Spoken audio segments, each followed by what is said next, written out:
उत्तर प्रदेश के मुख्यमंत्री योगी आदित्यनाथ आज आजमगढ़ और वाराणसी के दौरे पर रहे। मुख्यमंत्री के इस दौरे के कई मायने निकाले गए।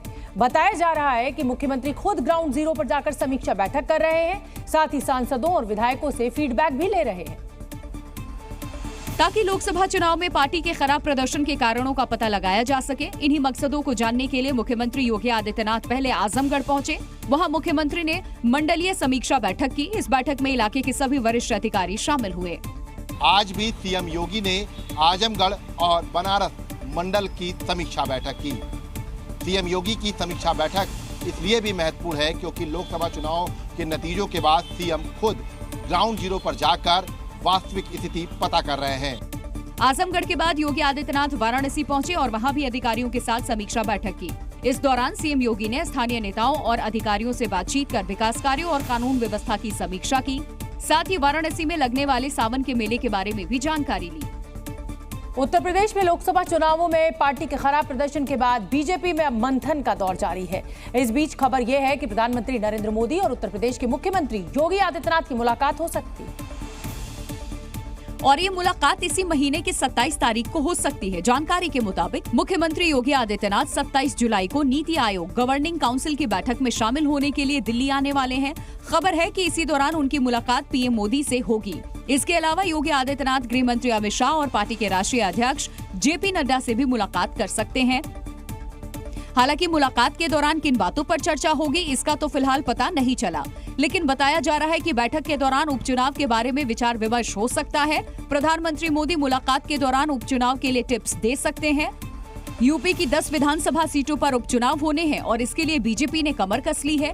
हाल ही में प्रदेश बीजेपी ने सभी मोर्चों के पदाधिकारियों को चुनाव में जुटने के साथ ही संबंधित विधानसभा क्षेत्रों में सक्रिय रहने का निर्देश दिया था। साथ ही पार्टी ने अनुसूचित जाति, पिछड़ा वर्ग, महिला और अल्पसंख्यक मोर्चा के पदाधिकारियों को बूथवार अपनी अपनी जातियों के प्रभावशाली लोगों की टीम बनाने का भी निर्देश दिया था।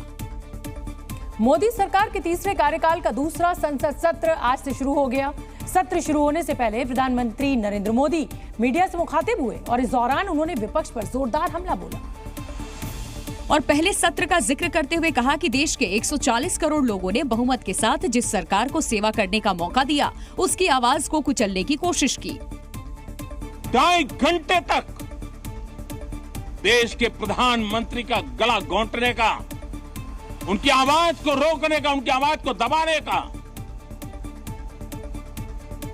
लोकतांत्रिक परंपराओं में कोई स्थान नहीं हो सकता है और इसका कोई पश्चाताप तक नहीं है। पीएम मोदी ने नकारात्मक राजनीति की आलोचना करते हुए सभी दलों से दलगत राजनीति से ऊपर उठकर काम करने की अपील की। मैं आज आग्रहपूर्वक कहना चाहता हूं, देशवासियों ने हमें यहां देश के लिए भेजा है, दल के लिए नहीं भेजा है। ये सदन दल के लिए नहीं, ये सदन देश के लिए है। आगे प्रधानमंत्री ने कहा कि देश की जनता ने फैसला दे दिया है और ऐसे में वो सभी राजनीतिक दलों से अपील करते हैं कि वो सभी अगले 5 साल तक देश के लिए जनता के हित में साथ मिलकर लड़े। प्रधानमंत्री नरेंद्र मोदी ने अपने संबोधन में 23 जुलाई यानी कल पेश होने वाले बजट का भी जिक्र किया।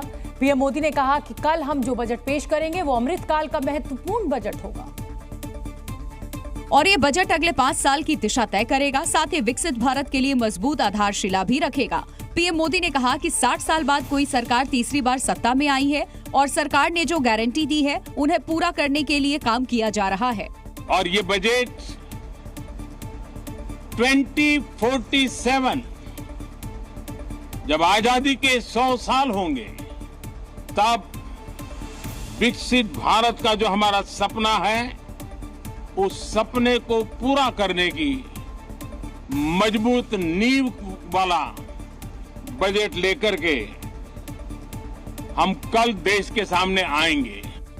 पीएम मोदी ने देश की इकोनॉमी पर बात करते हुए कहा कि भारत लगातार दुनिया में सबसे तेज गति से आगे बढ़ने वाला देश बना हुआ है और 8% ग्रोथ के साथ हम विकास के पथ पर आगे बढ़ रहे हैं।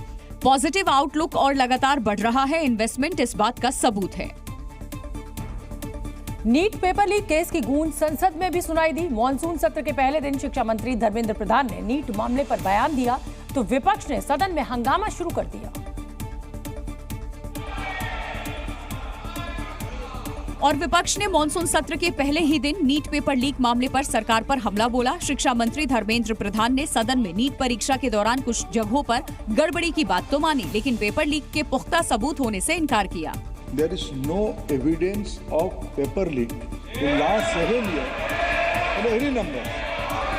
So there are incidents. Already this case, right now, Speaker sir, this case is going in front of Honorable Supreme Court. शिक्षा मंत्री धर्मेंद्र प्रधान के बयान पर विपक्ष ने आपत्ति जताई और हंगामा शुरू कर दिया। इस दौरान नेता विपक्ष राहुल गांधी ने भी नीट पेपर लीक को लेकर के शिक्षा मंत्री धर्मेंद्र प्रधान पर हमला बोला। There is a very serious problem in our examination system. This is not just a question of NEET, it is in all the major examinations. Now, the minister has blamed everybody except himself. Right? I don't even think he understands the fundamentals of what is going on here. वहीं Samajwadi party के अध्यक्ष अखिलेश यादव ने भी NEET परीक्षा को लेकर केंद्र सरकार की मंशा पर सवाल खड़े कर दिए। अध्यक्ष महोदय, ये सरकार किसी और का रिकॉर्ड बनाए न बनाए, लेकिन पेपर लीक का रिकॉर्ड जरूर ये सरकार बनाएगी। और नीट विवाद पर सुप्रीम कोर्ट में आज एक अहम सुनवाई हुई। इस दौरान सुप्रीम कोर्ट ने परीक्षा में एक सवाल के 2 ऑप्शन सही होने पर चिंता जाहिर की और इस पर राय लेने के लिए IIT दिल्ली के एक्सपर्ट्स की कमेटी बनाने का आदेश दिया। और सुप्रीम कोर्ट के आदेश पर बनी IIT दिल्ली के एक्सपर्ट्स की ये 3 सदस्यीय कमेटी मंगलवार दोपहर 12 बजे तक अपनी राय देगी। दरअसल नीट परीक्षा में एक सवाल के 2 अलग-अलग विकल्पों को सही मानकर नंबर दिए गए थे। NCERT के पुराने सिलेबस के हिसाब से एक ऑप्शन ठीक था, जबकि NCERT के नए सिलेबस के हिसाब से दूसरा ऑप्शन सही था और NTA ने इस सवाल के दोनों विकल्पों को सही मानकर नंबर दिए थे, जिस पर कुछ छात्रों की आपत्ति के बाद सुप्रीम कोर्ट ने IIT दिल्ली के एक्सपर्ट्स की कमेटी बनाने का आदेश दिया। माननीय सुप्रीम कोर्ट ने IIT दिल्ली के डायरेक्टर्स को रिक्वेस्ट किया है कि आप में इनमें से जो सही आंसर है वो कल 12 बजे तक हमको अवगत कराएं कि क्या इसमें से सही आंसर है। वहीं पेपर लीक मामले पर टिप्पणी करते हुए सुप्रीम कोर्ट ने कहा कि पेपर 4 मई से पहले लीक हुए होंगे। अभी तक ऐसे कोई सबूत नहीं मिले हैं जिससे ये साबित हो सके कि नीट UG पेपर लीक इतना व्यापक था कि पूरे देश में फैल गया। नीट परीक्षा दोबारा होगी या नहीं, इस पर सुप्रीम कोर्ट ने आज की सुनवाई में कोई फैसला नहीं दिया। सुप्रीम कोर्ट में मामले की सुनवाई कल भी जारी रहेगी। विशेष राज्य के दर्जे के मुद्दे पर बिहार के 13 करोड़ लोगों का सपना चकनाचूर हो गया, क्योंकि केंद्रीय मंत्री पंकज चौधरी ने आज साफ कर दिया कि बिहार को विशेष राज्य का दर्जा नहीं दिया जा सकता। इससे पहले आरजेडी नेता मनोज झा ने राज्यसभा में बिहार के लिए विशेष राज्य का दर्जा के साथ साथ विशेष पैकेज देने की भी मांग उठाई। इस बिहार को वोटिंग स्टेट सिर्फ मत मानिए, बिहार को विशेष राज्य का दर्जा, जो हमारे उड़ीसा के साथी भी कह रहे हैं। इस पर केंद्रीय वित्त राज्य मंत्री पंकज चौधरी ने लिखित जवाब दिया। उन्होंने साफ कहा कि मौजूदा प्रावधानों के तहत बिहार को विशेष राज्य का दर्जा नहीं दिया जा सकता।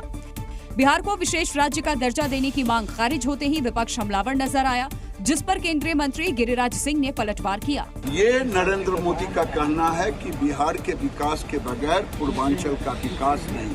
आगे डबल इंजन की सरकार है, बिहार के विकास में कोई कसर नरेंद्र मोदी नहीं छोड़ेंगे।